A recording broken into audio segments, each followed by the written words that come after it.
नमस्कार दोस्तों, कहानी क्राइम चैनल पर आपका स्वागत है। दोस्तों, आज की हमारी जो क्राइम की कहानी है वो है चरखी दादरी, हरियाणा से। तो चलिए दोस्तों, शुरू करते हैं क्राइम की इस सच्ची कहानी को। हरियाणा के चरखी दादरी जिले के गांव डूडीवाला बिशनपुरा में भले ही 5 परिवारों के चूल्हे अलग अलग जलते रहे हो, लेकिन पांचों भाइयों में गजब की एकता थी। दुख सुख होने पर पांचों भाई एक दूसरे के लिए 24 घंटे एक पैर पर खड़े रहने के लिए तैयार रहते थे। भाइयों की एकता देखकर पास पड़ोस के लोग ईर्ष्या से जल भुन जाते थे, लेकिन पड़ोसियों की परवाह किए बिना पांचों भाई अपनी मस्ती में रहते थे। बहरहाल एक रोज अपने किचन में घर की सबसे छोटी बहू और हवलदार प्रवीण की पत्नी मनीषा खड़ी होकर आटा गूंथने में मस्त थी। पीछे से अचानक से खुद को उसने किसी की मजबूत बाहों में पूरी तरह जकड़े हुए महसूस किया, तो वो डर के मारे बुरी तरह से उछल पड़ी। हाथ से आटा वाला परात छूटते छूटते बचा। पलटकर देखा तो उसके सामने उसका देवर दीपक खड़ा था। उसे डरी सहमी हालत में देखकर वो मुस्कुरा रहा था। देवर जी, ऐसे भी कोई मजाक करता है क्या भला? डर के मारे मनीषा अभी भी कांप रही थी। क्या हुआ भाभी, आप इतनी डरी सी क्यों हो? दीपक बोला। आप तो ऐसे अनजान बनते हो जैसे आपको कुछ पता ही ना हो। भले ऐसे भी कोई मजाक करता है क्या? अभी कोई देख लेता तो क्या होता? जानते हो भी आप? मनीषा इटलाते हुए बोली। हाँ, हमारा प्यार सरेआम रुसवा हो जाता। भाभी मनीषा को अभी भी वो अपनी मजबूत बाहों में लेकर झूल रहा था। आपको पता है ना, आपके भैया घर आए हैं और बाहर है। इस हालत में अगर उन्होंने देख लिया तो कयामत के दिन सज जाएंगे। पता है ना आपको वो कितने गुस्से वाले हैं, और जब गुस्से का भूत उनके सिर पर सवार हो जाता है तो उन्हें आगे पीछे कुछ भी दिखाई नहीं देता। हाँ, मैं सब जानता हूँ कि वो कितने गुस्से वाले हैं। आखिरकार भैया फौजी ठहरे, वैसे भी गुस्सा फौजियों की नाक पर सवार रहता है। दीपक बोला। जब आप सब कुछ जानते हो तो फिर क्या भाभी? बीच में बात को काटते हुए दीपक ने कहा। वैसे बहुत मजा आता है आपके छिड़ने में, तो ऐसे कब तक आग पिचोरी खेलते रहेंगे? भगाकर क्यों नहीं ले जाते मुझे? फिर जितना मजा लूटना चाहते हो बिंदास होकर लूटा। हाँ, आपको यहाँ से भगाकर भी ले जाऊंगा और इस संगमरमर जैसे गोरे बदन से बिंदास होकर मजे भी लूटूंगा। फिर कुछ सोचते हुए आगे बोला। लेकिन भाभी, मैं तो ये सोचता हूँ कि भगाकर ले जाने की क्या जरूरत है, जबकि भैया खुद ही नौकरी पर जाते हैं। अभी तो फिलहाल घूमने फिरने यहाँ आए हैं, 2-4 दिनों में ही अपनी नौकरी पर फिर से वापस चले जाएंगे, तो फिर सब कुछ पहले जैसा हो जाएगा। दीपक ने कहा। ना बाबा ना, मुझे तो डर लगता है कहीं ये देख ना ले। अगर ये देख लिए या इनको हमारे इस रिश्ते के बारे में पता चल गया तो बाबा मुझे मार ही डालेंगे जान से। मनीषा हाथ नचाते हुए बोली। ऐसे कैसे मार देंगे मेरी जान को? अब ये जान केवल मेरी है, इस पर सिर्फ मेरा अधिकार है। कोई टेढ़ी नजर करके देखे तो सही, जान ले लूंगा उसकी। कहते हुए दीपक ने मनीषा के सुर्ख गालों पर अपनी मोहब्बत का झंडा गाड़ दिया। दीपक के प्यार भरे चुंबन से मनीषा के शरीर में बिजली सा करंट दौड़ गया। खुद दीपक भी बेकाबू हो चुका था, लेकिन खुद को संभाल लिया और वहां से अपने घर चला गया। मनीषा ने जब खाना पका लिया तो पति और बच्चों के साथ फर्श पर बैठकर एक साथ सभी ने खाना खाया। खाना खिलाने पिलाने के बाद अपनी आदत के अनुसार मनीषा रसोई में जाकर बर्तन धोते हुए पति को सोने के लिए दोनों बच्चों के कमरे में भेज दिया, और थोड़ी देर बाद खुद रसोई का काम निपटाकर वो भी सोने के लिए कमरे में चली गई। ये 3 फरवरी 2022 की बात है। मनीषा अगली सुबह जल्दी उठ गई थी। उठते ही दहाड़े मारकर रो रही थी। बहू मनीषा के रोने की आवाज सुनकर सबसे बड़े जेठ ओम प्रकाश अपने कमरे से नीचे उतरकर आए और प्रवीण के कमरे के पास पहुंचे तो देखा कि मनीषा पति के सिरहाने फर्श पर बैठी दहाड़े मार मार कर रो रही है। माँ को रोता देखकर उसके दोनों बच्चे भी रो रहे थे।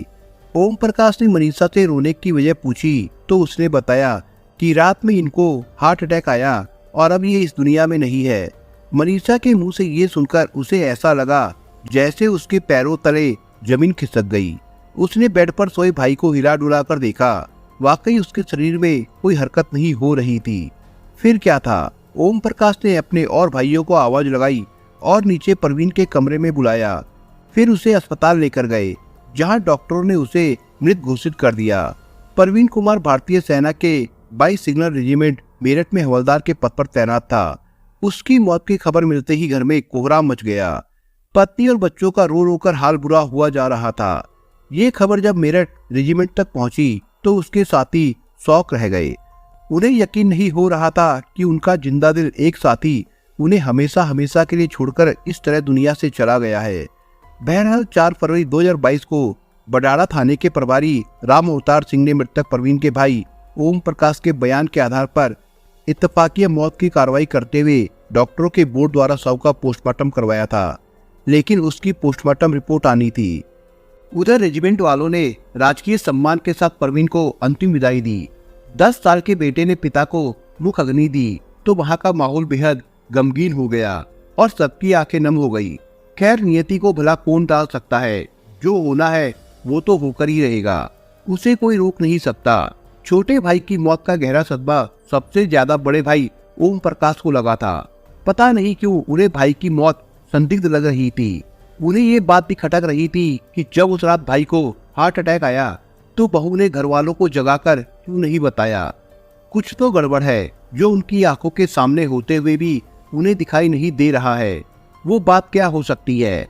इन्हीं उलझे हुए सवालों के बीच ओम प्रकाश गुत्थी को सुलझाने में जुटे हुए थे, लेकिन गुत्थी का कोई भी सिरा अभी तक उनके हाथ नहीं लगा था और भाई की चिता को ठंडा हुआ करीब हफ्ता भर बीत गया था। 12 फरवरी को प्रवीण की मौत की पोस्टमार्टम रिपोर्ट आई तो उसे पढ़कर थाना प्रभारी राम अवतार ऐसे उछले जैसे सैकड़ों बिच्छुओं ने उन्हें एक साथ डंक मारे हो।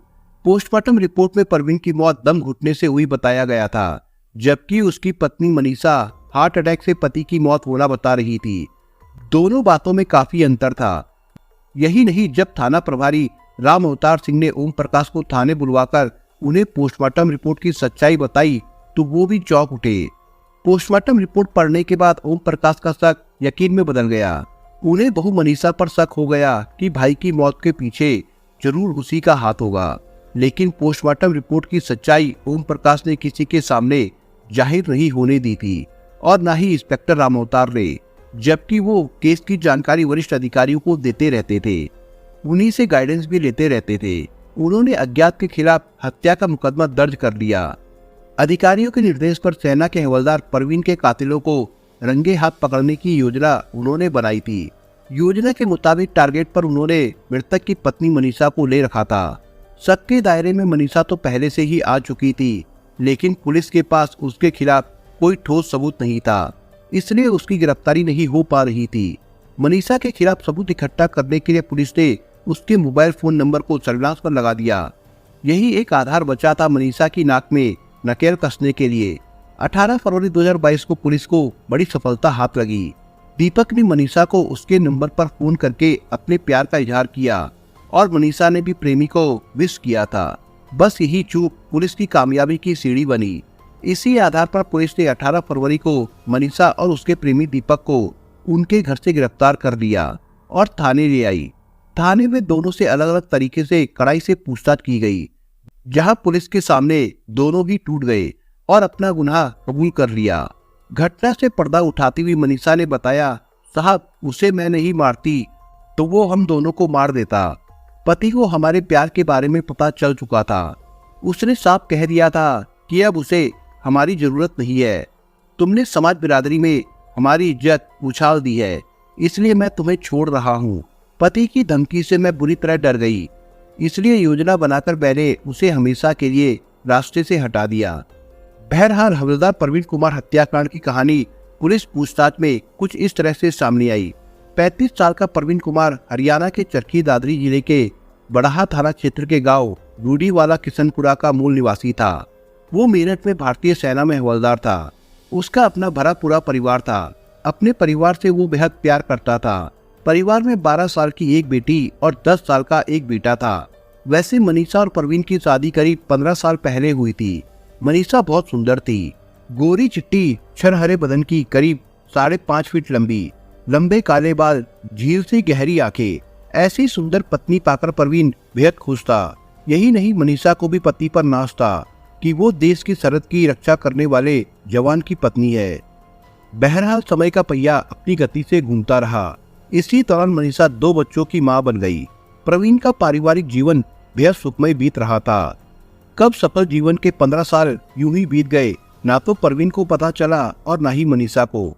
इसी बीच दोनों के दाम्पत्य जीवन में दीपक नाम का नाग कुंडली मारकर बैठ गया, जो परवीन का जीवन लील गया। दीपक परवीन का चचेरा भाई था, जो पड़ोस में रहता था। ग्रेजुएशन कर चुका दीपक अभी कुंवारा था। कोई अच्छी नौकरी पा लेने के बाद उसने शादी का मन बनाया था। सरकारी नौकरी पाने के लिए वो कंपटीशन की तैयारी में जुटा हुआ था। दीपक की परवीन के साथ खूब दोस्ती थी। क्योंकि दीपक उसका चचेरा भाई था, इस रिश्ते से दीपक का परवीन के घर में आना जाना था। जब चाहता वो बेधड़क घर में चला जाता था, पूरा घर घूमकर चला आता था। जब भी वो घर में दाखिल होता था, भतीजी और भतीजे को अपने शब्दों से गुदगुदाया करता था। बच्चों के पास बैठी मनीषा भी देवर की बातें सुन सुनकर लुत्फ उठाती थी। भाभी का खिलखिलाकर हंसना दीपक के कोरे मन पर गहरा असर डालता था। पता नहीं क्यों वो अपनी भाभी को हंसते हुए देखता तो उस पर फिदा हो जाता था और उसके जिस्म में एक झुरझुरी सी दौड़ पड़ती थी। मनीषा को भी देवर दीपक का उसे आशिकी की नजरों से देखना पता नहीं क्यों अच्छा लगने लगा था। एक दिन मनीषा दीपक से सवाल कर बैठी थी, क्या बात है देवर जी, आजकल देख रही हूँ कि आप मेरी जवानी को बड़ी आशिकी नजरों से देखते हैं। नहीं तो भाभी जी, ऐसी कोई बात नहीं है, जैसा आप समझती है। सकपकाते हुए दीपक ने उत्तर दिया, क्यों झूठ बोलते हो देवर जी, मर्दों के हाव भाव से औरत पहचान जाती है कि सामने वाले के मन में क्या चल रहा है। मैं सब जानती हूँ कि आपके मन में क्या चल रहा है। शरारत भरे शब्दों से दीपक के मन को मनीषा ने टटोलने की कोशिश की। मैंने कहा ना भाभी, आप जैसा सोच रही है ऐसी कोई बात नहीं है। फिर आप मेरी अच्छी दोस्त भी है, तो भला आपसे क्या छिपाना। अगर कोई बात मेरे मन में चल रही होगी तो मैं सबसे पहले आपसे ही शेयर करूंगा। दीपक बोला, पक्का ना, बात जरूर शेयर करेंगे मेरे से। मनीषा ने मुस्कुराते हुए कहा, हाँ मैं जरूर शेयर करूंगा आपसे। दीपक मनीषा से 10 साल छोटा था। दीपक बात कहने को तो कह गया था, लेकिन हकीकत में अपने से 10 साल बड़ी भाभी मनीषा से वो दिल लगा बैठा था। दीपक ने अपने मन के शौक कोने में मनीषा के लिए प्यार का घर बना लिया था। वो अपनी भाभी से प्यार करने लगा था। मनीषा ने दीपक के मन की बात अपनी आंखों से पढ़ ली थी। वो जान चुकी थी कि दीपक उससे प्यार करने लगा है, तो मनीषा भी खुद को ना नहीं कर सकी। वो भी दीपक के प्यार में पतंग बनी डोर के समान लिपट गई। 15 साल पहले फेरे लेते समय उसने अग्नि के सामने जो कस्में खाई थी, 3 महीने के प्यार के सामने भूल गई। पति को दिया वचन याद नहीं रहा। उसे याद रहा तो बस अपने से 10 साल छोटे प्रेमी का प्यार। मनीषा ये भी भूल गई कि वो 2 बच्चों की माँ है। कहीं इस प्यार वाले रिश्ते की सच्चाई समाज में जाहिर हुई तो उनका क्या होगा। कहते हैं प्यार अंधा होता है। मनीषा भी दीपक के प्यार में अंधी हो चुकी थी। उसके सिर पर दीपक के प्यार का भूत इस कदर सवार था कि उसे दीपक के सिवाय कुछ भी नहीं दिख रहा था। दीपक का भी हाल कुछ ऐसा ही था। मोहब्बत की आग दोनों तरफ बराबर लगी हुई थी। पति नौकरी पर घर से दूर था, उन्हें मिलने से भी कोई रोकने वाला नहीं था। दीपक का घर में आना जाना तो बराबर था ही। वे देवर भाभी के रिश्ते की आड़ में घिनौना खेल भी खेल रहे थे। बात जनवरी 2022 की है। दोपहर का समय था। मनीषा घर में अकेली थी। उसके दोनों बच्चे स्कूल गए हुए थे। ठंड से कांपती मनीषा बेड पर बैठी रजाई में दुबकी हुई थी। तभी दीपक वहां आ पहुंचा। दीपक को देखकर उसका चेहरा खिल उठा। यही हाल दीपक का भी था। मनीषा ने दीपक को इशारा करके अपने पास रजाई में बैठने के लिए बुलाया तो दीपक का दिल धड़कने लगा। फिर उसे निहारते हुए उसके करीब रजाई में बैठ गया। मनीषा के गर्म जिस्म से जब दीपक का बदन स्पर्श हुआ तो उसे असीम आनंद की अनुभूति हुई। उधर मनीषा का रोम रोम खिल उठा था। फिर दीपक आहिस्ता आहिस्ता मनीषा की ओर बढ़ता चला गया और मनीषा उसके प्यार में डूबती चली गई। पल भर में एक तूफान उठा और रिश्तों की मर्यादा को कलंकित कर गया। दीपक और मनीषा को जब होश आया तब तक बहुत देर हो चुकी थी। पहली बार औरत के जिस्म का स्वाद चखकर दीपक का रोम रोम खिल उठा था। उस दिन के बाद से दोनों को जब भी मौका मिलता था वो अपनी भूख मिटा लेते थे। लेकिन दोनों का ये खेल ज्यादा दिनों तक टिक नहीं पाया। किसी स्रोत से ये जानकारी मेरठ में नौकरी कर रहे हवलदार प्रवीण को हो गई थी। पत्नी की अनैतिकता और चरित्रहीनता की कहानी सुनकर प्रवीण को बहुत गुस्सा आया। पत्नी को सबक सिखाने के लिए नौकरी से कुछ दिनों की छुट्टी लेकर प्रवीण जनवरी 2022 के आखिरी सप्ताह में अपने घर आया। घर आया तो जरूर, लेकिन वो अपनी पत्नी को उसके प्रेमी के साथ रंगे हाथ पकड़ना चाहता था। इसलिए परवीन ने पत्नी को कुछ नहीं बताया कि उसके अनैतिक रिश्तों की जानकारी उसे मिल चुकी है, नहीं तो वो सतर्क हो जाती। आखिरकार 3 फरवरी 2022 की रात उस समय परवीन ने पत्नी को उसके प्रेमी के साथ रंगे हाथों पकड़ लिया था, जब वो किचन में आटा गूंथ रही थी और उसका प्रेमी दीपक उससे लिपटा हुआ था। ये देखकर प्रवीण के तन बदन में आग सी लग गई। प्रवीण ने दोनों को जमकर लताड़ा। माहौल गर्म देखकर दीपक दबे पांव वहां से अपने घर लौट गया तो प्रवीण ने पत्नी को डांट फटकार लगाई और जमकर मारा भी। प्रवीण ने उसे अपने साथ रखने से इनकार कर दिया। पति के इस फैसले से मनीषा बुरी तरह से डर गई, क्योंकि मनीषा जानती थी कि उसने जो किया था वो गलत था। अगर पति ने उसे छोड़ दिया तो वो कहाँ जाएगी, समाज में किसे मुंह दिखाएगी। उसी समय उसके दिमाग में एक खतरनाक योजना ने जन्म ले लिया। उसने तय कर लिया कि इस राज को राज रखना है तो पति को मारना होगा, वरना वो मुझे मार देगा। फिर क्या था, उसने नारी रूप का जाल फैलाया और आंखों में घड़ियाली आंसू भरकर पति को मनाने में सफल हो गई। उसने अपने किए की पति से माफी मांगी और उसे भरोसा दिलाने में कामयाब हो गई कि अब दीपक से उसका कोई वास्ता नहीं होगा। पत्नी के माफी मांगने पर प्रवीण का दिल पसीज गया और उसने सच्चे दिल से उसे माफ कर दिया। मनीषा यही चाहती भी थी। मामला जब पूरी तरह शांत हो गया तो उसने पति से कहा, आप हाथ मुंह धो लीजिए, मैं आपके लिए खाना परोस कर लाती हूँ। प्रवीण क्या जानता था कि ये निवाला उसके जीवन का आखिरी निवाला होगा। उसने जिसे अपने शरीर का आधा अंग समझकर माफ कर दिया था, वही उसके जीवन को खत्म कर देगी। खैर, पति को मनाकर कमरे में भेज दिया। दोनों बच्चे खाना खाकर पहले ही दूसरे कमरे में सो चुके थे। मनीषा कमरे में गई और चुपके से अलमारी से नींद की गोली का पूरा पत्ता निकालकर रसोई में पहुंची। फिर सभी गोलियों को पीसकर आधी आधी करके दाल और सब्जी की कटोरी में डालकर अच्छी तरह से मिला दिया, ताकि दवा पूरी तरह से मिल जाए और अपना असर तुरंत दिखाए। प्रवीण ने खाना खाया और अपने कमरे में सोने चला गया। बिस्तर पर लेटते ही वो गहरी नींद के आगोश में चला गया। पति के गहरी नींद में आने के बाद मनीषा ने उसे हिला डुलाकर देखा कि कहीं वो अपने मकसद में अधूरी तो नहीं रह गई, लेकिन वो अपनी चाल में सफल हो चुकी थी। पति के नींद में जाने के बाद मनीषा ने दीपक को फोन करके बुलाया। जब दीपक मनीषा के घर पहुंचा तो उसने सारी योजना उसे बता दी। योजना के मुताबिक दीपक ने सो रहे प्रवीण के पैर दबोचे तो मनीषा ने अपने हाथों से पति का गला घोंट दिया। पल भर के लिए फौजी प्रवीण के जिस्म ने हरकत की और फिर वो शांत हो गया। मनीषा को अभी भी यकीन नहीं हो रहा था कि उसका पति मर चुका है। फिर उसने तौलिया पति के मुंह पर रखकर उसे तब तक दबाए रखा जब तक कि उसे यकीन नहीं हुआ कि प्रवीण सचमुच मर चुका है। उसके बाद दोनों ने सबूत मिटाने के लिए तौलिया और नींद वाली दवा की रैपर उसी रात जला दिए, ताकि कोई भी सबूत पुलिस के हाथ ना लगे और उन्हें जेल नहीं जाना पड़े। लेकिन दोनों की छोटी सी गलती ने उन्हें सलाखों के पीछे पहुंचा दिया। प्यार की बिसात पर बिछाई खतरनाक साबित की पुलिस ने बखियां उधेड़ दी। मनीषा की गलतियों से उसके दोनों बच्चों के सिर से माता पिता का साया उठ गया। पुलिस ने दोनों आरोपियों मनीषा और दीपक के खिलाफ हत्या और साक्ष्य मिटाने की धारा में गिरफ्तार करके दोनों को जेल भेज दिया था और उनके खिलाफ अप्रैल 2022 में आरोप पत्र भी अदालत में दाखिल कर दिया था। दोस्तों, इस कहानी के बारे में आपके विचार क्या है, हमें कमेंट बॉक्स में जरूर बताएं। और दोस्तों, अगर आपको हमारा काम पसंद आया हो तो वीडियो को लाइक शेयर जरूर करिए। और अगर आपने अभी तक चैनल को सब्सक्राइब नहीं किया हो तो जाने से पहले चैनल को सब्सक्राइब जरूर करिए। दोस्तों, धन्यवाद।